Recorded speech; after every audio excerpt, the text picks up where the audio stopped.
नमस्कार बच्चों, मेरा नाम है राहुल और आप देख रहे हैं मैं सीबीएसई क्लास। जैसे कि आपको पता है, जो अब कार्यपत्रक आ रहे हैं वो रिवीजन के दायरे के अंदर आ रहे हैं। कार्यपत्रक 65, तिथि 15/12/2020, विषय समाज विज्ञान और समाज विज्ञान के अंदर आपका इतिहास, पाठ 1 फ्रांसीसी क्रांति पुनरावृत्ति 3। ये तीसरी बार पुनरावृत्ति कराई जा रही है। तो इसे करना कैसे, इसमें 4 अनुच्छेद दे रखे हैं। आप काम बच्चों थोड़ा सा बढ़ गया है, आपको लिखने का काम ज्यादा आ गया है। ठंड में आपको लिखना है, आप क्या करें, लिखना तो पड़ेगा ही। चीजें क्या है, स्रोत आधारित प्रश्न, 4 अंक के प्रश्न है, 4 अंक के हिसाब से ही लिखने होंगे इसे। ठीक है, अनुच्छेद 1, ठीक है, काला पेन है, मैं लाल पेन से लिख देता हूं एक बार। 4 अनुच्छेद दिए गए हैं, ठीक है। पहला अनुच्छेद, फिर दूसरा अनुच्छेद, फिर ठीक है ये तीसरा अनुच्छेद, फिर ये चौथा अनुच्छेद। 4 अनुच्छेद और चारों में 4-4 प्रश्न, 1 2 3 4, 1 2 3 4, 1 2 3 4 और नीचे भी 1 2 3 4। 4 अनुच्छेद और 4 आपके प्रश्न हैं उसके अंदर।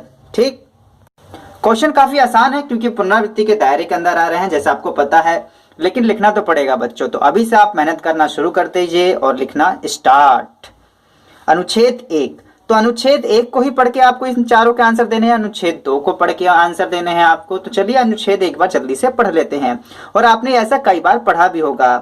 पूरी आबादी में लगभग 90% किसान थे, लेकिन जमीन के मालिक किसानों की जो संख्या बहुत कम थी। जिसकी खुद की जमीन थी, ऐसे किसान बहुत ही कम थे।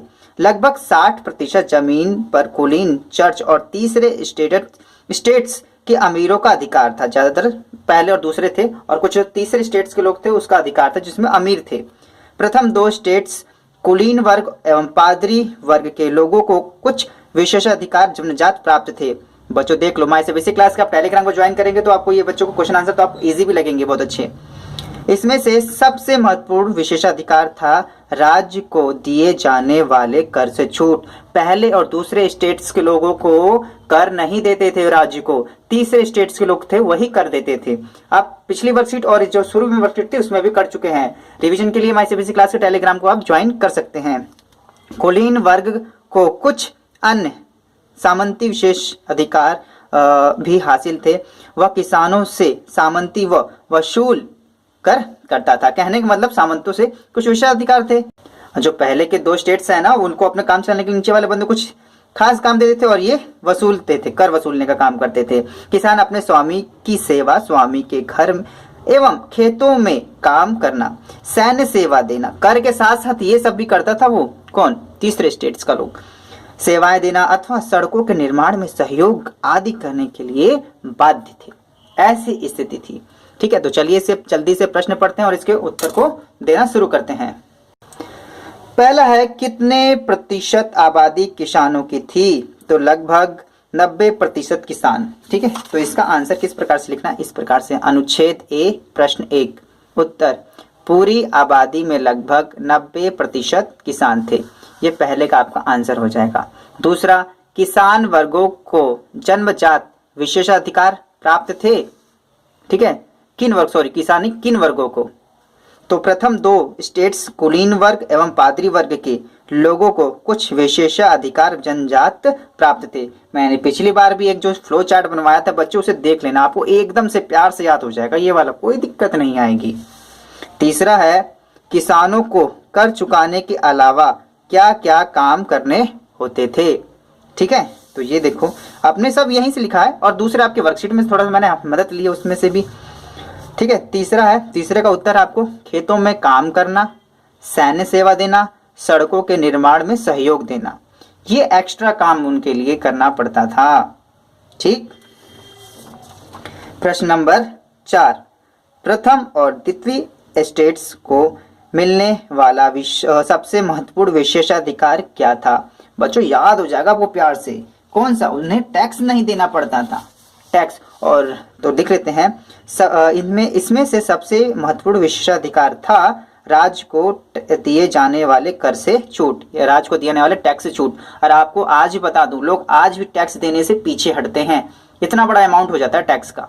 ठीक है, तो बहुत बड़ा उनके विशेषाधिकार था कि उनको टैक्स ही देना नहीं पड़ा। इतना पैसा कमा रहे हैं फिर भी टैक्स नहीं दे रहे, और आज के टाइम में भी लोग टैक्स की चोरी करते हैं। बड़े बड़े नेता अभिनेता न्यूज में तो सुनने को मिल ही जाएंगे आपको।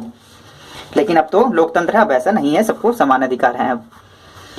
तो अनुच्छेद 2 पे आते हैं। अनुच्छेद 1 आपका खत्म हो गया। अनुच्छेद 2 ध्यान से पढ़ते हैं। स्वतंत्रता और जनवादी अधिकारों के विचार फ्रांसीसी क्रांति की सबसे महत्वपूर्ण विरासत थे।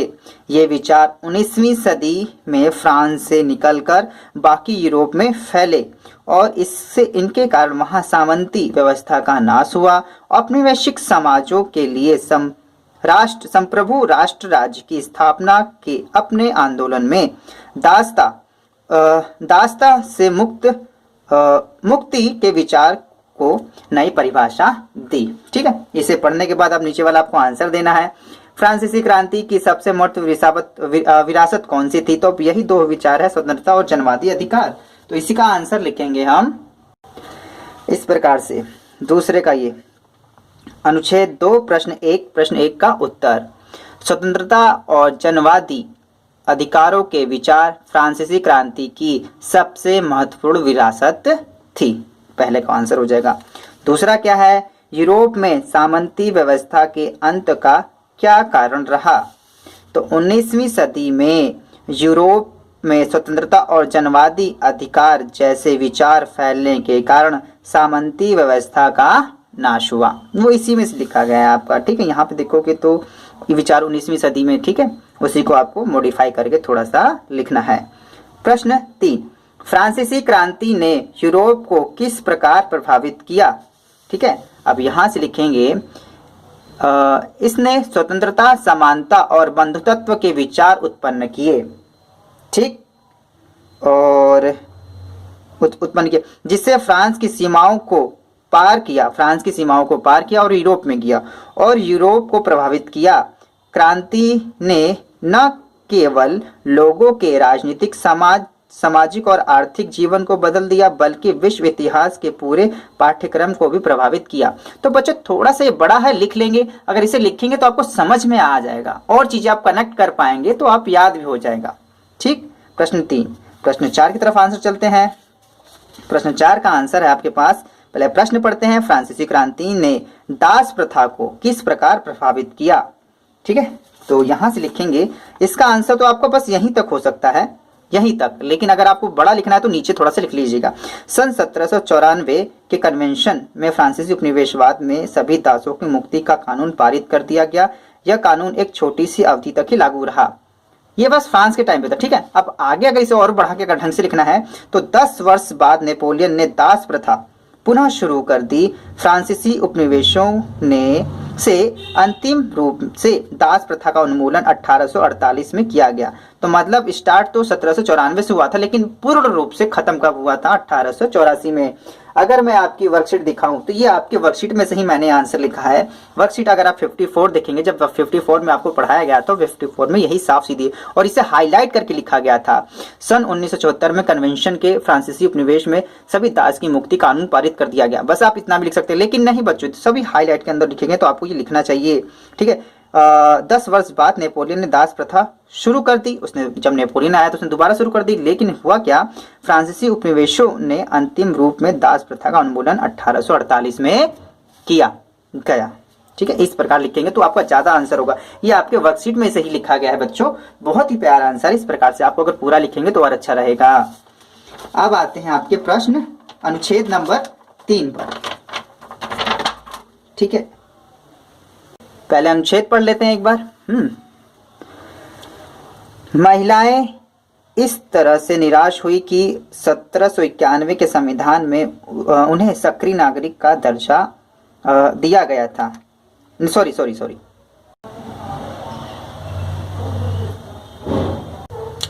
अनुच्छेद 3, महिलाएं इस बात से निराश हुई कि 1791 के संविधान में उन्हें निष्क्रिय नागरिक का दर्जा दिया गया। निष्क्रिय नागरिक आप पहले भी पढ़ चुके हैं। महिलाओं ने मताधिकार, असेंबली के लिए चुने जाने तथा राजनीतिक पदों की मांग रखी। उनका मानना था कि तभी नई सरकार में उनके हितों का प्रतिनिधित्व हो पाएगा। जब नारी का सम्मान होगा या नारी को अधिकार मिलेगा तभी नारियों का उत्थान हो पाएगा। अगर ये जो आपकी वर्कशीट जो आपके प्रश्न उत्तर हैं ये अगर आप देखोगे 54, ये 54 में से लिया गया है और मैंने आंसर इसी में से लिखा है ताकि और जस्टिफाई आपका आंसर रहे। महिलाओं की क्रांति के लिए, ठीक है, महिला क्रांतिकारी गतिविधियों सक्रिय रूप से शामिल थे। उन्हें उम्मीद थी कि क्रांतिकारी सरकार उनका जीवन सुधारने हेतु ठोस कदम लेगी। अधिकांश महिलाओं के पास पुरुष की तुलना में बेहद कम अवसर उपलब्ध थे। महिलाओं ने अपने हितों पर चर्चा करने के लिए राजनीतिक क्लब और अखबार निकाले, जिसकी एक प्रमुख मांग पुरुषों के समान अधिकार, राजनीतिक अधिकार था। तो कहने का मतलब सबसे इनका जो था कि हमें पुरुषों के बराबर राजनीतिक अधिकार मिले। ये वर्कशीट नंबर आप 54 में पढ़ चुके हैं, ठीक है। और अच्छे से पढ़ना हो तो वर्कशीट आप 54 भी देख सकते हैं, उसमें और डिटेल से बताया गया है। यहाँ पे छोटे से ही आंसर आपको बताने की मैं कोशिश करता हूँ। तो पहले का प्रश्न है आपका 1791 के संविधान में सक्रिय नागरिक का दर्जा किन्हें दिया गया था? अगर निष्क्रिय महिलाएं थी तो सक्रिय आपके पुरुष होंगे। 1791 में, ठीक है, 1791 में संविधान में सभी नागरिक का दर्जा, सभी नहीं, देखो यहाँ पे मिसप्रिंट हो गया, यहाँ पे सक्रिय आना था, ठीक है, यहाँ पे सक्रिय आएगा बच्चों, सक्रिय नागरिक का दर्जा पुरुषों को दिया जाता था। इस प्रकार आपसे हो जाएगा, ठीक। आगे बढ़ते हैं अब, ठीक है। महिलाओं ने क्या मांग रखी? महिलाओं ने क्या, जैसा कि आपने इसी में पढ़ा था, महिलाओं ने वही मांग रखी थी। एक मैंने आपके पिछले वर्कशीट में से लिखा हुआ है ताकि आपका आंसर और अच्छा लगे। महिलाओं ने मताधिकार, असेंबली में के लिए चुने जाने तथा राजनीतिक पदों की मांग रखी। ये तो आपकी इसी वर्कशीट में था। एक खास बात, सबसे इंपॉर्टेंट ये वाला पॉइंट है, उनकी एक प्रमुख मांग पुरुषों के समान राजनीतिक अधिकार की थी, ठीक है। तो ये आपको मैंने पिछले वर्कशीट में से लिखा हो गया है ताकि आपका और आंसर मेन आपका यही था। और आपको आंसर ऐसे प्यारे प्यारे आंसर बच्चों आपको एक बार में याद हो जाएंगे, टेंशन लेने की जरूरत नहीं है, एक बार मन तो लगाइए। प्रश्न नंबर 3, महिलाओं ने राजनीतिक अधिकार की मांगे क्यों रखी बताइए। इसका आंसर और बड़ा भी लिख सकते हैं, जैसे कि वे उनके हितों का प्रतिनिधित्व करने के लिए उन्होंने मांग रखी। लेकिन थोड़ा सा मैंने, ठीक है, छोटा छोटा कहते इस वजह से मैंने छोटा भी लिख दिया थोड़ा सा।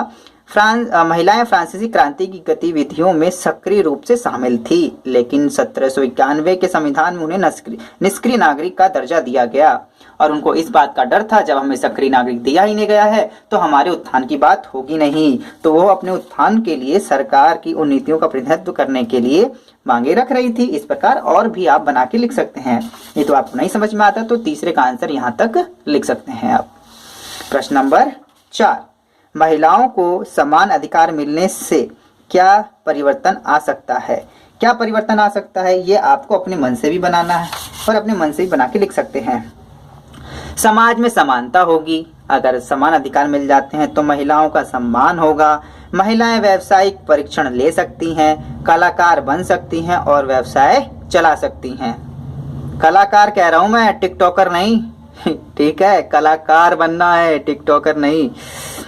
चलो बाकी अच्छा है, किसी को बुरा लग सकता है, किसी को भला लग सकता है, लेकिन मेरे फोन में कभी नहीं मिलता, इसी वजह से सीन है, ठीक है। तो हम अगर टीचर भी अगर ऐसे हो जाएंगे तो क्या सुधारेंगे बच्चों को, नहीं।